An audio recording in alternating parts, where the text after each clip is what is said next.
नमस्कार साथियों, आप सबका पुनः स्वागत है श्रद्धा एस्ट्रो ज्योतिष में। आज हम लोग कवर करने वाले हैं अलग अलग योगों के अनुसार कार्य किस प्रकार से तय किया जा सकता है, या जन्मकालीन जो योग होते हैं कुंडली में, कि कोई वज्र योग में जन्म हुआ है तो उसका क्या अर्थ है।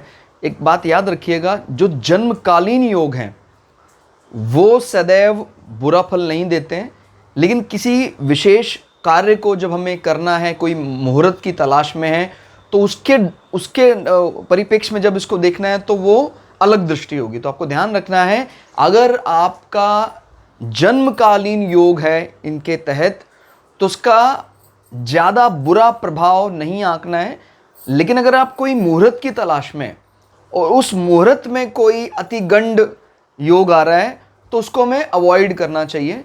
तो आइए दृष्टि डालते हैं कि अगर एक जनरल सा आइडिया अगर अपने पास रखना हो कि कोई ज़्यादा ज्योतिष के बारे में बहुत ज़्यादा डिटेल नहीं जानता है, उसने सामान्य पत्रा खोला और आजकल तो वो अलग अलग प्ले स्टोर के ऐप्स के ज़रिए भी पंचांग को देख सकता है, और उसने देखा कि अभी ये योग चल रहा है, तो इस योग में वो किस प्रकार का कार्य कर सकता है या नहीं कर सकता है। या उसने अपनी जन्मपत्री उठाकर देखी, वहाँ लिखा था कि भाई जिसका जन्मकालीन योग था वो वज्र योग था, अतिगंड था, उसका भी एक प्रकार का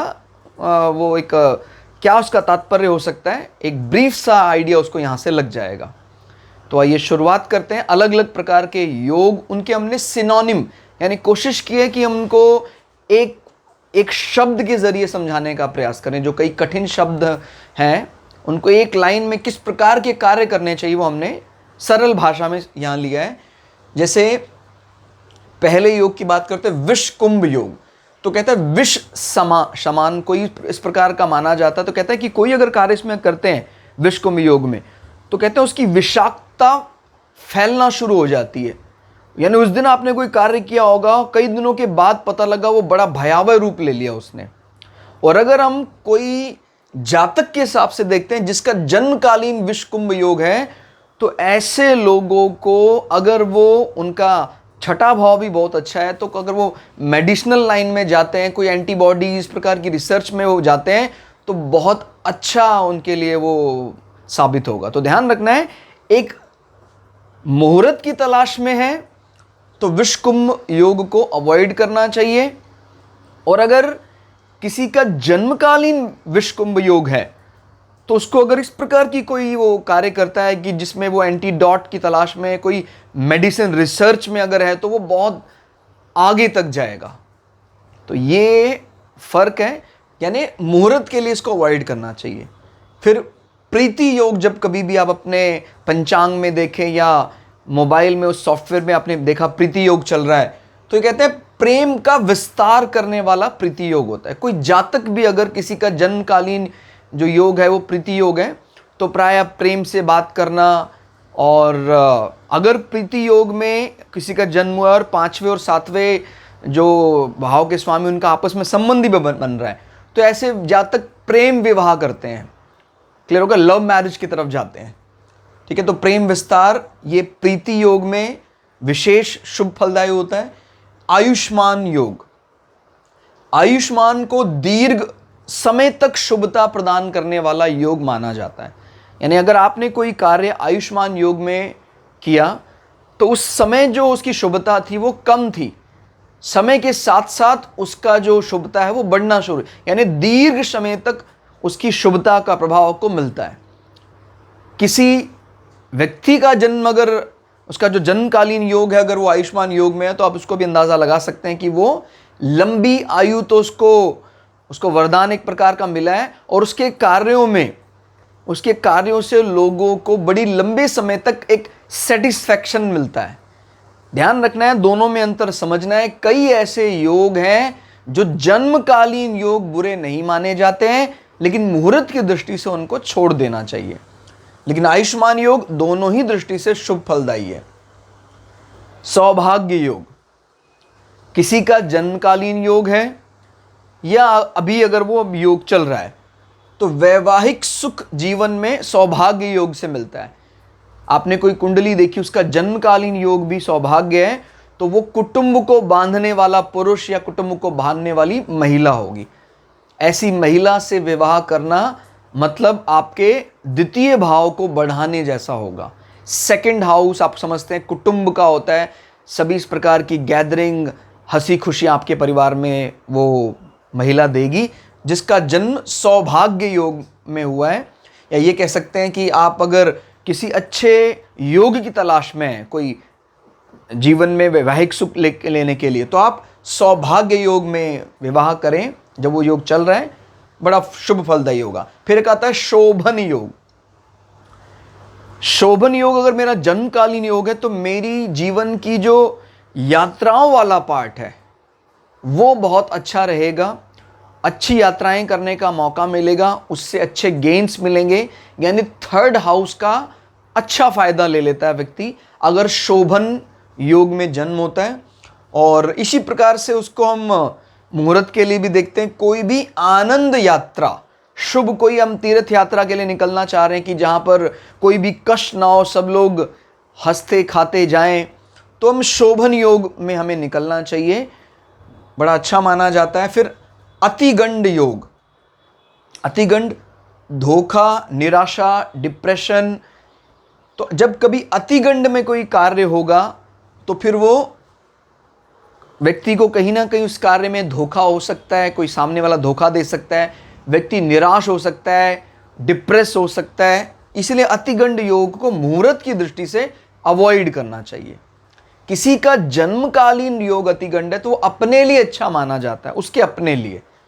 यानी अगर हम हमारे प्रोस्पेक्टिव से देख रहे हैं कि नहीं, क्योंकि वो ज़्यादा विचार नहीं करता है सामाजिक चीज़ों में, अगर उसको कभी 2 का 4, 2 का 5 करना हो तो फिर वो ज़्यादा समय नहीं लगाता है। यानी उसको हम ज़्यादा डिप्लोमेट कह सकते हैं, तो उन सब चीज़ों में ज़्यादा घिरा रहता है। अपना हित सर्वोपरि, वो एक विचारधारा रहती है अतिगंड योग में। सांसारिक दृष्टि से आप कह सकते हैं कुछ मूल्यों में सही भी है वो, लेकिन कोई मुहूर्त अगर आप इस अतिगंड योग में तलाश रहे हैं तो उसको अवॉइड कीजिए। सुकर्मा नाम से क्लियर है, अच्छा कर्म। तो कोई नौकरी ज्वाइन करना चाह रहे हैं, कोई धार्मिक कार्य शुरू करना चाह रहे हैं, तो जो भी इस प्रकार के अच्छे कार्य हैं जिसका जीवन में शुभ फल आप चाहते हैं, तो सुकर्मा योग में शुरू करना चाहिए। किसी का जन्मकालीन योग भी अगर सुकर्मा है तो बहुत अच्छे उसके हाथ से कर्म होंगे। वो जितना पैसा इन्वेस्ट करेगा उतना उसको, उससे ज़्यादा उसको रिटर्न मिलेगा। तो सौभाग्यवान लोग माने जाते हैं। धृति योग। धृति योग में जिसका जन्मकालीन धृति योग है, कहीं ना कहीं उसको जो बड़े पत्थर, स्टोन, इस प्रकार की चीज़ें या स्टोन एज के बारे में स्टडी करना उसको बहुत अच्छा लगता है। जो भारी स्थिर वस्तुएं हैं उनसे उसको विशेष लगाव रहता है। तो अगर उसके जीवन में कहीं ना कहीं स्टोन वाला पार्ट भी मजबूत है, सेकंड हाउस भी अच्छा है, तो वो जोहरी भी बन सकता है। और धृति अगर आप योग की तलाश में है, कोई मुहूर्त की तलाश में है, तो ये किस लिए लिया जाता है? शिलान्यास। कोई शिला आपने रख दी और उसका पूजन आपने शुरू कर दिया तो बहुत अच्छा फले फूलेगा वो वहाँ। तो धृति योग उसके लिए बड़ा शुभ माना जाता है। शूल योग। शूल का मतलब एक प्रकार का भाला, सदैव चुभन देने वाला। तो कोई भी कार्य उस दिन आप करेंगे ना, तो उसके बाद के इफेक्ट, यानी उसके बाद के समय तक भी वो चुभन देता रहेगा कि उस दिन मैंने क्यों शुरू किया था, बार बार चुभने वाला। तो उस मुहूर्त को अवॉइड करना चाहिए। जो जातक इस प्रकार के होते हैं वो स्वयं तो मतलब शूल के समान है, दूसरे को कष्ट देते हैं स्वयं शूल के समान। अपने लिए वो ज़्यादा कष्टकारी नहीं माना जा सकता, तो याद रखना है वो एक शूल के समान है। उसके लिए, जातक के लिए ठीक रहता है, दूसरे उससे भयभीत रहते हैं। तो जन्मकालीन के हिसाब से फिर भी वो इतना बुरा नहीं है, लेकिन मुहूर्त की तलाश में अगर आप शूल में योग में हैं तो अवॉइड करना चाहिए। फिर हम बात करते हैं इसमें 10वां जो योग है वो गंड योग। याद रखिएगा, अतिगंड और गंड। अतिगंड में धोखा, निराशा, डिप्रेशन। गंड में काम में अड़चनें आती हैं, बाधाएं आती हैं। तो अगर किसी का जन्मकालीन योग गंड है तो उसको किसी कार्य को बार बार अटेम्प्ट करने के बाद ही सफलता मिलती है। एक बार में कार्य उसके सामान्यता पूरे नहीं हो पाते हैं, अड़चनें बार बार उसके कार्य में आती, यानी ये जन्मकालीन के हिसाब से भी थोड़ा बुरे फल देने वाला है। और अगर मुहूर्त की बात कर रहे हैं तो बुरा है ही। किसी भी कार्य को आप शुरू करेंगे अगर गंड योग में तो फिर वो अच्छे फल नहीं देगा, बार बार अड़चनें आएंगी। वृद्धि योग, आपका जन्मकालीन योग वृद्धि है या आप किसी मुहूर्त की तलाश में है तो नया व्यापार, कोई भी नया कार्य करे दिन दूनी रात चौगनी बढ़ता जाएगा। ये बहुत मतलब 11वें भाव की दृष्टि से बहुत ज़्यादा फलदायी माना जाता है। बढ़ते जाएंगे, इसका विस्तार होता जाएगा। ध्रुव योग, अगर आपका जन्म ध्रुव योग में हुआ है तो आपका जो भी कार्य करने का तरीका है, एक जगह पर स्थिर रहना, ज़्यादा बदलाव ना पसंद करना। एक नौकरी पेशा है तो हो सकता है उसी कंपनी में अपना पूरा लाइफ टाइम आप वहीं गुजार दें, इस प्रकार का व्यवहार उनका रहता है। और ध्रुव योग में आप कोई स्थिर निर्माण कार्य शुरू कर सकते हैं, यानी स्टैटिक, जहाँ से ज़्यादा मूवमेंट ना होती हो, और कोई आपने नींव रखी है और वो बिल्डिंग भी किसी डायनामिक काम में ज़्यादा ना इस्तेमाल होती हो, स्टैटिक, स्थिर। जैसे एक होता है कि कोई शोरूम अगर है, उसकी नींव के लिए बहुत अच्छा नहीं माना जा सकता। हाँ, कोई ऐसा भवन जो कहीं ना कहीं कोर्ट रूम कहा जा सकता है, इस प्रकार के कार्यों के लिए जहाँ पर कोई आर्काइव रखी हैं, बड़ी बड़ी लाइब्रेरीज हैं, किताबें रखी हैं, उसके लिए ध्रुव योग बहुत अच्छा माना जाता है। तो थोड़ा अंतर है इसके स्थिर निर्माण में और धृति के शिलान्यास में। फिर है व्याघात या आघात। तो अगर किसी का जन्म व्याघात योग में होता है तो ऐसे व्यक्तियों को जीवन में अचानक पीड़ाएं आ सकती हैं। याद रखिएगा, अगर उनका अष्टम भाव मजबूत है तो फिर उनको अचानक फायदा मिलता है, और अगर अष्टम भाव कमजोर है तो व्याघात, ये तो बात तय है, व्याघात योग में उत्पन्न व्यक्ति का जो नजरिया होता है वो सडन इंपैक्ट पर ही ज्यादा विश्वास करता है, सडनली जीवन में चीजों को प्राप्तियां चाहता है। तो अगर मुहूर्त की तलाश में है तो ऐसे मुहूर्त को छोड़ देना चाहिए। क्लियर हो गया? हर्षण यानी प्रसन्नता, अगर आपका जन्मकालीन योग हर्षण है या आप किसी मुहूर्त की तलाश में तो हर्षण योग शुभ माना जाता है। वज्र कठोरतम, सबसे कठोर माना जाता है। तो अगर हम कोई मुहूर्त की तलाश में हैं तो कहते हैं कि बस जैसे आपका पक्ष मजबूत है और आपने किसी पर कोई प्रहार किया, कोई इस प्रकार की अप्रोच की, पीड़ा दी किसी को, तो उसको कठोरतम दंड मिलेगा, उसको सर्वाधिक पीड़ा होगी। इस प्रकार के कोई युद्ध संबंधी कार्य आपको शुरू करने हैं तो आप कर सकते हैं। बाकी कोई भी सुख संपदा से संबंधित कार्य अवॉइड करने चाहिए। किसी का जन्मकालीन योग अगर वज्र है, इसका अर्थ यह है वो व्यक्ति कभी न हार मानने वाला व्यक्ति कहा जा सकता है, योद्धा, अपराजय, उसको पराजित नहीं किया जा सकता। तो वज्र योग की ये खासियत है, जीवन में चाहे कितने कष्ट मिले वो, यानी अगर ऐसे आप समझिए कि योगों का किस प्रकार से हम निकाल सकते हैं कि यानी ऐसे योग में उत्पन्न जातक अगर किसी सेना की बागडोर संभाल ले तो वो सेना विश्व विजय कर सकती है, क्योंकि उसको किसी भी हार का कोई भय नहीं है और वो अपराजय रहेगा, हमेशा जीत कर वापस आएगा। उसको कितनी ही पीड़ा मिले, उसके शरीर में पीड़ा का कोई असर नहीं होगा। तो ये इस हिसाब से आप जानिए कि किस व्यक्ति को क्या प्रोफाइल दिया जा सकता है। अब जैसे अतिगंड वाला है तो वो व्यक्ति कहीं ना कहीं अगर इस प्रकार का खुद धोखे से बच सकता है, वो डिप्लोमैट है, झूठ से खुद बच सकता है। गंड भी उसी प्रकार का होता है कुछ कुछ, लेकिन अतिगंड और गंड में अतिगंड वाला ज़्यादा डिप्लोमैट रहता है, तो उस चीज़ का हम सदुपयोग कर सकते हैं अपने कार्य विशेष के लिए। सिद्धि योग, कोई कुंडलिनी जागरण इस प्रकार की सिद्धियां करनी है, उस समय सिद्धि योग की तलाश रहती है और आपका जन्मी सिद्धि योग में हुआ है तो निश्चित रूप से आपको अष्टम भाव से संबंधित चीज़ों पर विचार करना चाहिए, ट्राई करना चाहिए, आपको फायदा होगा।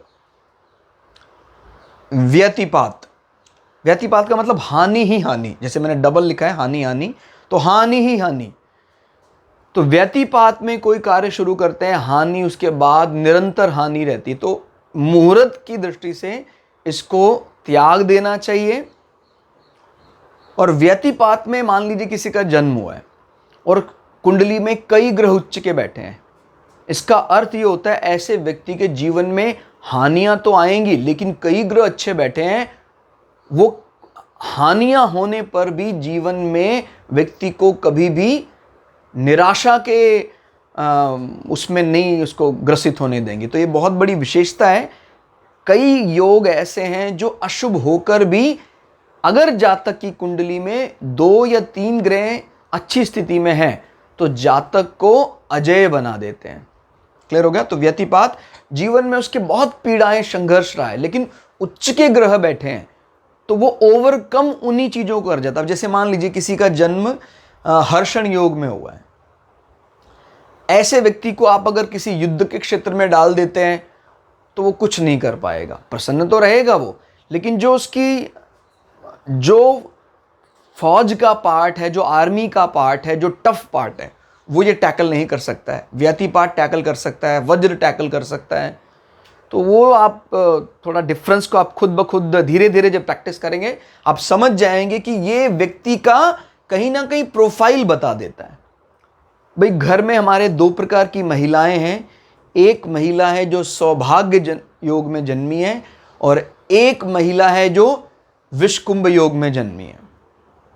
तो जो विषकुंभ योग वाली है वो ज़्यादा मेडिकल टर्म्स को अच्छे से जानने वाली है, लेकिन जो सौभाग्य योग में जन्मी है वो कुटुंब को बांधने वाली है। दोनों की अपनी अपनी विशेषताएं हैं। कोई ये नहीं कह रहे भाई वो बेस्ट है या वो बेस्ट है, अपनी अपनी विशेषताएं हैं। क्लियर होगा? तो ये अंतर आपको पता होना चाहिए। वरियान योग मंगलदायक, तो वरियान योग में कोई भी घर में इस प्रकार का मंगलमय कार्य आपको शुरू करना है, आप इस मुहूर्त में आप या इस योग में आप कर सकते हैं। किसी का जन्म इसमें हुआ तो घर के जो भी मांगलिक कार्यों के लिए ऐसे व्यक्ति का प्रोफाइल अच्छा होगा, लेकिन कोई लिख से अलग हटकर कार्य है तो फिर मंगलदायक की बजाय हो सकता है आपको कठोरतम योग में उत्पन्न व्यक्ति की आवश्यकता पड़े, हो सकता है आपको हानि ही हानियाँ जिसने जीवन में झेली हो ऐसे प्रोफाइल की आवश्यकता पड़े। तो सब अपने आप में बेस्ट है। योगों को, जन्मकालीन योगों को, इसलिए मैंने बोल रहा है इतना बुरा नहीं माना जाता है जो हम किसी मुहूर्त की दृष्टि से कई बार उसको बुरा मानते हैं। परिघ, शत्रु पर विजय, अगर आपको शत्रुओं पर विजय पानी है तो परिघ योग। इसी प्रकार से कोई जातक का जन्म परिघ योग में हुआ है तो फिर वो बात बात पर हारमोनी बनाने वाली बात नहीं करेगा, वो तो सामने वाले के गलतियों पर उसको दंड देगा। तो इस प्रकार का उसका रवैया होता है परिघ योग में, शत्रु विजय। फिर शिव योग वाले जो होंगे व्यक्ति, वो भक्ति, उपासना, भगवान के काम में रमे रहना, मंत्र सिद्धि, मंत्र जप, तो वो शिव योग में उत्पन्न जातक, या अगर आपको मुहूर्त की तलाश है मंत्र जप के लिए तो शिव योग में ये जप किया जा सकता है। सिद्ध योग, सिद्ध योग देखिए एक सिद्धि है और एक सिद्ध योग है। सिद्ध योग में कहते हैं अगर गुरु से दीक्षा ली जाए तो वो उसका सिद्धि हमें मिल जाती है, उसका हमें बड़ा अच्छा फल मिलता है। साध्य योग, कोई भी काम आप सीखना चाहते हो, कोई भी बालक है आपका, उसका काम में मन नहीं लगता, उसको उस दिन से शुरू करें जिस दिन साध्य योग हुए, उसका काम में बहुत ज़्यादा मन लगेगा। क्लियर हो गया? तो इस प्रकार की कोई भी पढ़ाई संबंधी कार्य, मैथमेटिक्स, कुछ भी ऐसी चीज़ उसको कम समझ में आती है, विधि सिखाना किसी कार्य की साध्य योग में सिखाना चाहिए। सांसारिक दृष्टि के जितने भी कार्य हैं वो साध्य योग में, और कोई आध्यात्मिकता की बात करने वाले विषय हैं जहाँ गुरु से हम कुछ ऐसी चर्चा कर रहे हैं उसको हम जानना चाहते हैं तो सिद्ध योग में। शुभ, कोई भी हमें महान कार्य करना है, समाज को पूरा हमें फ़ायदा देना है, कोई राजसू वाजपेय यज्ञ करने हैं बड़े समाज का हित करने के लिए, तो शुभ योग में महान यश जातक को भी समाज को भी। तो इसी प्रकार से जिसका जन्मकालीन योग अगर शुभ है तो वो सब पूरे समाज के लिए सोशल एक्टिविटी में इन्वॉल्व होने वाला व्यक्ति होगा। शुक्ल योग को हम कुछ चंद्रमा की तरह जाने। अगर आपका जन्म शुक्ल योग में हो तो यानी शुभ चंद्रमा का फल आपको जीवन में मिलेगा। प्रसन्न वदनम ध्यायेत सर्व विघ्नो वशांतये। एक आप ही व्यक्ति अगर आ जाएं शुक्ल योग वाले, तो चाहे कितना ही दुख उत्पन्न हो गया हो पूरे पंडाल में, आपके आने से ही सभी लोग प्रसन्न हो जाएंगे। इस प्रकार का व्यक्तित्व होता है जिसका जन्मकालीन योग शुक्ल है। तो ऐसे कोई भी कार्य जहाँ प्रसन्नता और जो पूर्णिमा के दिन किए जाने वाले हैं वो हम शुक्ल योग में कर सकते हैं। ब्रह्मा योग, कोई भी कार्य सुलझाने वाला हो, भाई जैसे आपस में कहीं किसी का विवाद चल रहा हो, वो कुछ ऐसी बात अटक गई हो, तो अगर उस कार्य को सुलझाना चाहते हैं आप, तो ब्रह्मा योग में कार्य करना चाहिए। निश्चित रूप से आपकी बात सुनी जाएगी, वो कार्य सुलझ जाएगा। जिस जातक का जन्म भी ब्रह्म योग में होता है तो वो व्यक्ति भी एक इसी प्रकार का उसका रूप रहता है कि उसकी लोग सुनते हैं, चाहे उसको कितना ही, चाहे वो स्कूल तक उसने पढ़ा हो, ज़्यादा कॉलेज की शक्ल भी नहीं देखी है, फिर भी उसका जो बोलने का तरीका है, उसका जो चीज़ों को जज करने का तरीका है, उसको लोग पसंद करते हैं। इंद्र, कोई भी राज्य से संबंधित प्राप्तियां हैं, उसके विषय में कोई कार्य करना है तो इंद्र योग में करना चाहिए। राज्य की जय हो या आप और राज्य के बीच में कोई इस प्रकार का संबंध है तो इंद्र योग की तलाश में रहना चाहिए। आपका अगर इंद्र योग है तो आपका स्टेट को, डिस्ट्रिक्ट को या कंट्री को लेकर जो रिलेशनशिप होगा वो बहुत ही अच्छा रिलेशनशिप होगा। अच्छा, आपको राज्य की सम्मान भी मिलता है। वैधृति योग, वैधृति योग में कोई स्थिर कार्य करने चाहिए, और कोई जातक अगर जन्मकालीन वैधृत है तो वो बहुत ज़्यादा बदलाव पसंद नहीं करता है। तो इस प्रकार से ये 27 योग हैं जो आप अलग अलग कार्यों के अनुसार चुन सकते हैं, और आप अपने जन्मकालीन योग से अपनी पर्सनैलिटी का भी कुछ आइडिया लगा सकते हैं। तो क्लास आपको कैसी लगी कमेंट करके ज़रूर बताइएगा। मिलते हैं अगली क्लास में, तब तक के लिए जय श्री भगु पराशरा, जय श्री शुक्राचार्य, नमस्कार।